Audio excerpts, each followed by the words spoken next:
এই ব্যক্তির দাড়িকে ইঙ্গিত করে রবীন্দ্রনাথের দাড়ি কিংবা ইহুদি নাসরাদের মতো দাড়ি অথবা তার পোশাককে ভিন্ন ধর্মাবলম্বীদের দিকে নিসবত করাটা কোনো অবস্থাতেই আমাদের জন্য কল্যাণকর হতে পারে না।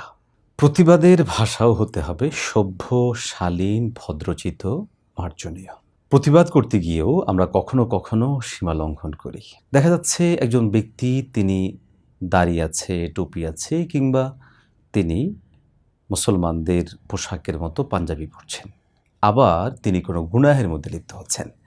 এখন এই ব্যক্তির দাড়িকে ইঙ্গিত করে রবীন্দ্রনাথের দাড়ি কিংবা ইহুদি নাসরাদের মতো দাড়ি অথবা তার পোশাককে ভিন্ন ধর্মাবলম্বীদের দিকে নিসবত করাটা কোনো অবস্থাতেই আমাদের জন্য কল্যাণকর হতে পারে না। দেখুন, দাড়ি নবীজি সাল্লাল্লাহু আলাইহি ওয়াসাল্লামের সুন্নাহ। অতএব যদি কেউ মুখে দাড়ি রেখে সে ভিন্ন কোনো গুনাহ করে, অন্যায় করে, অপরাধ করে, তো সে যেটা অপরাধ করেছে সেটা অপরাধ। কিন্তু এর জন্য তার মুখের দাড়ি অপরাধী হতে পারে না, তার মাথার টুপি অপরাধী হতে পারে না, তার গায়ের মধ্যে দেয়া পাঞ্জাবি সেটা অপরাধী হতে পারে না। বরং সে এই জায়গাগুলোতে সে অবশ্যই ইসলামকে মানল, মুসলমান হিসেবে সেটাকে প্রকাশ করলো।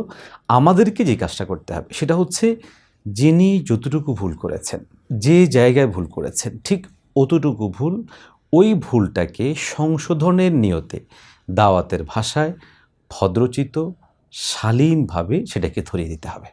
কখনো কখনো আমরা আমাদের শব্দচয়নে এই ভুল ত্রুটিগুলো করার কারণে দাওয়াতি যেই আন্দাজ, সেই জায়গা থেকে আমরা বের হয়ে যাই।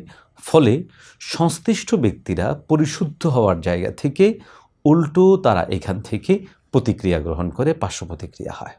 ফলে অনেক সময় ক্ষতি হতেও দেখা যায়। এই জন্য আমরা আমাদের শব্দচয়নে, আচরণে চেষ্টা করব কাউকে শব্দচয়ন করার ক্ষেত্রে যেন ভদ্রতা, শালীনতার সীমা যেন সেটা লঙ্ঘন না হয়ে যায়। আল্লাহ সুবহানাহু ওয়া তাআলা আমাদেরকে সঠিক বুঝ দান করেন। আমিন।